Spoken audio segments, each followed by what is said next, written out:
Siapa yang tak kenal dengan Desa Pangkul, atau lebih dikenal Pangkul Jawa, yang dikenal sebagai desa penghasil bibit karet terbaik di Sumatera Selatan. Desa yang terletak di pintu masuk kota Prabu Muli ini sudah puluhan tahun dikenal sebagai lokasi pembibitan pohon karet unggulan. Sampai sekarang budidaya bibit karet masih menjadi usaha menjanjikan, apalagi karet merupakan komoditas terbesar kedua setelah minyak sawit.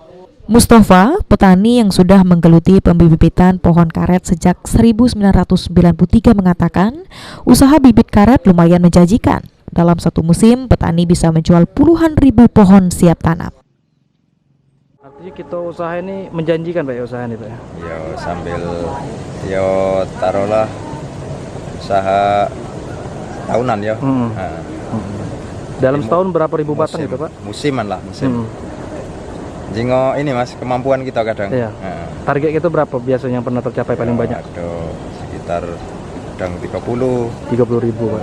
50. Untuk petani itu, kalau proyek banyak sebenarnya, cuma enggak. Bibit karet yang dibudidayakan di Desa Pangkul ada beragam jenis dan memiliki keunggulan masing-masing. Selain dijual di kawasan Prabu Muli, bibit karet juga dibeli para petani luar Prabu Muli seperti Trans Sugiwaras, Pendopo, dan Lahat. Dengan harga bervariasi mulai dari Rp5.000 sampai Rp6.000 per bibit. Ini yang biasa beli itu daerah Trans Sugiwaras. Ada yang dari Pendopo.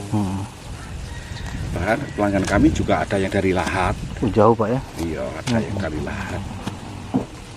Untuk harga jualnya Pak? Harga jualnya itu variasi. Kalau sudah musim tanam itu variasi, ada yang 5.000, ada yang 6.000. Itu harga jualnya itu. Budidaya bibit karet bukannya tanpa hambatan. Pada awal pandemi COVID-19, penjualan bibit karet menurun drastis. Namun sekarang mulai bergairah karena tingginya permintaan karet dari luar negeri. Beni Firdaus, PAL TV.